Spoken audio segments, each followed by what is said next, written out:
Audio Jungle. Ada keinginan untuk investasi di Rote oleh Ben van Wijaya, itu asal Belanda. Kemudian dengan partnernya itu ada namanya Nico van der Laan. Karena mereka mau mengikuti peraturan undang-undang yang ada di Indonesia sesuai prosedur, makanya dipakai ada Indrawan Edmundus Law Firm itu yang di Ubud, Bali, untuk legalitas, biar legal standing Rote Island Development Corporation ini bisa ada di Bali, yang nanti strukturnya akan dibentuk oleh pengacara tadi. Tetapi dalam perjalanan ada indikasi salah satu shareholder yang diminta di orang Belanda yang sudah ada di Indonesia ini, yang namanya Wim, sebenarnya terlapor juga di samping Yuli Astuti, bahwa dia tidak melakukan tugasnya yang diberikan, mandat yang diberikan oleh perusahaan. Akhirnya saudara dipanggil, disomasi selama 3 kali, tidak pernah hadir, dan akhirnya diutus pengacara Indra ke Rote. Ternyata sampai di Rote, pengacara pun tidak melakukan tugasnya dia sebagai pengacara. Dia sudah bertemu Wim, sudah bertemu semua tuan tanah yang seharusnya dia lunaskan pada waktu itu, karena waktu itu dia bawa uang untuk melunaskan sisa pembayaran semua bidang tanah yang ada di Rote. Ternyata tidak dilakukan.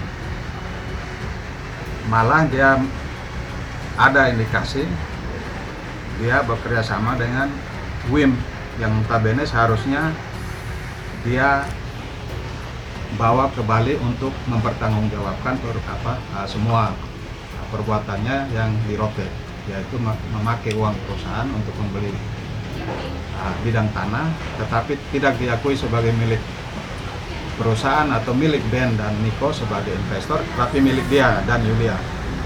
Tapi itu tidak dilakukan oleh pengacara saat itu. Saya pas lagi sebagai konsultan, diminta tolong untuk mencari pengacara untuk mengklarifikasi dan mengambil alih semua dokumen yang dipegang oleh Wim, dan kalau bisa aset-aset yang sudah lunas ditarik. Kemudian pengacara ini melakukan laporan ke Polda Kupang NTT. Itu ada nama yang masuk sebagai pelapor, itu ada Melkianus Boleng, saya sendiri, ada Ben van Wijaya, itu investornya. Saya kapasitas waktu itu masih sebagai konsultan dan mengakui kejadian ini. Dan ada Chen Wasana, yang kebetulan dia juga saya minta tolong ke Rote mondar-mandir untuk cek situasi di sana. Setelah dilaporkan, di proses penyidikan dan selanjutnya sampai penetapan tersangka. Tetapi setelah penetapan tersangka tidak ada kemajuan dari itu lagi, selesai hampir 2 tahun vakum. Kita bertanya-tanya ada masalahnya di mana, apakah ada kekurangan dokumen, apakah ada pengacaranya yang tidak aktif, dan lain-lain. Hampir kita memutuskan untuk sudah selesai, karena ini kayak kalau lanjutnya capek juga nanti. Ternyata teman-teman Ben dan Nico masih bersemangat, jangan kita coba lagi, karena walaupun nilai sebenarnya dalam investasi itu, nilai awalnya itu tidak banyak sebenarnya, karena ini hanya baru permulaan yang 1M kan lebih. Tapi yang terbukti oleh penyidik itu saya tidak tahu pasti, saya harus cek lagi, itu 800-an sekian juta. Tapi ya untuk mengurus ini sendiri sudah hampir sama dengan nilai kerugian prosesnya itu, karena harus mondar-mandir dari Belanda datang sini, lapor kiri kanan, tinggal. Tapi itu risiko. Risikonya seperti itu. Yang lebih penting itu sebenarnya bahwa kita ingin bahwa investasi ini, kalau masalah ini tuntas, investasi yang lebih besar bisa masuk ke NTT, khususnya di Rote. Karena di belakang itu banyak investor yang sebenarnya menunggu kalau kita bisa selesaikan masalah ini, mereka akan siap datang berinvestasi di Rote.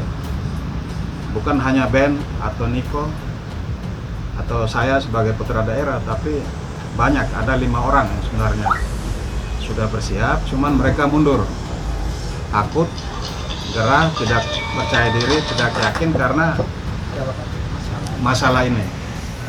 Dan itu yang dampak negatif. Sebagai putra daerah saya merasa menyesal, citra yang tidak baik.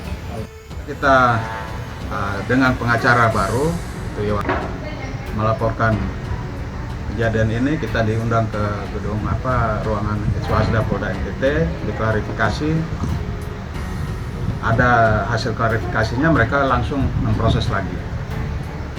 Dalam proses ini terjadi 2 kali percobaan untuk penangkapan tersangka, dan yang kedua itu berhasil. Jadi tersangka itu ditangkap di Sanur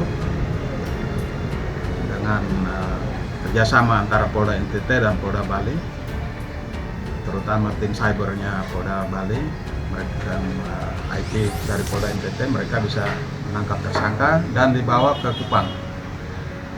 Yang ditangkap ini hanya Yulia Otak, tersangka utama itu adalah Wim. Cuman karena Wim ini waktu dalam proses awal itu dia sudah dideportasi penyalahgunaan visa, jadi proses itu hanya fokus ke Yulia. Pada saat penangkapan itu, saudara Wim Van ada bersama Yulia. Di mana sebenarnya kalau saya tidak mengerti, tapi kalau sebenarnya dia terlapor itu sebenarnya tangkap itu satu paket. Bukan hanya Yulia, Wimnya juga langsung ditangkap. Tapi tidak, dengan sukarela Wimnya mau datang karena dia bilang Yulia adalah istrinya dia. Dan sekarang setelah tiba di Polda NTT di Kupang, mereka dengan pengacaranya mengajukan alasan bahwa dia sakit. Nah, ini memang dari dulu. Pertama itu sudah sakit kanker, tidak disembuhkan. Kemudian sakit mata, hampir buta, tapi ternyata dia sehat walafiat. Pas ditangkap itu dia menderita depresi, dan sama psikiaternya private dia, bukan dari polisi, menyatakan dia agak gila.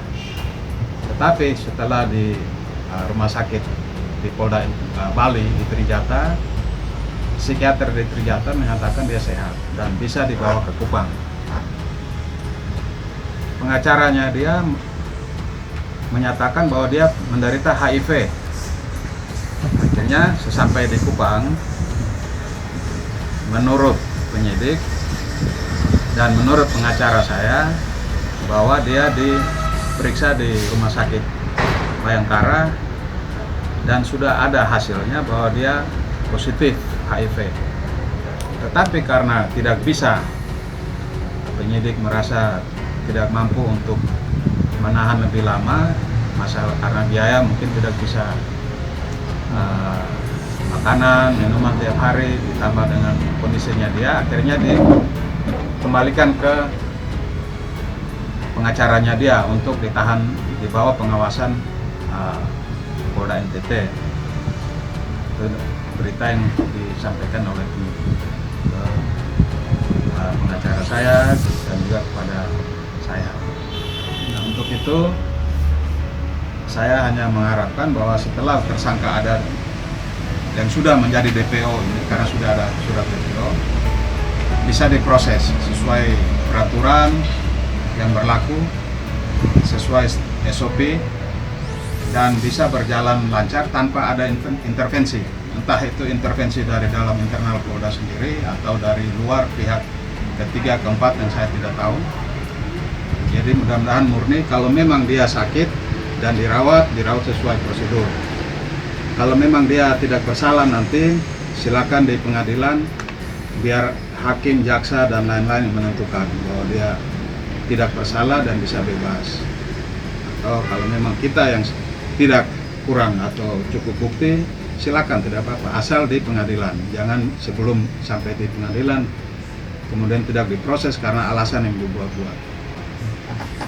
Untuk itu sampai di sini saya tetap apresiasi khususnya Polda NTT yang sebenarnya bergeraknya cukup cepat dibanding saya menunggu 2 tahun ini, hampir 2 tahun, ternyata kurang dari 1 bulan proses penangkapan ini bisa terjadi. Jadi saya sangat apresiasi, terima kasih atas kerja kerasnya Polda NTT dan juga terima kasih ke Polda Bali yang sudah backup, dan mudah-mudahan kasus ini bisa bergulir sampai selesai sesuai prosedur yang berlaku.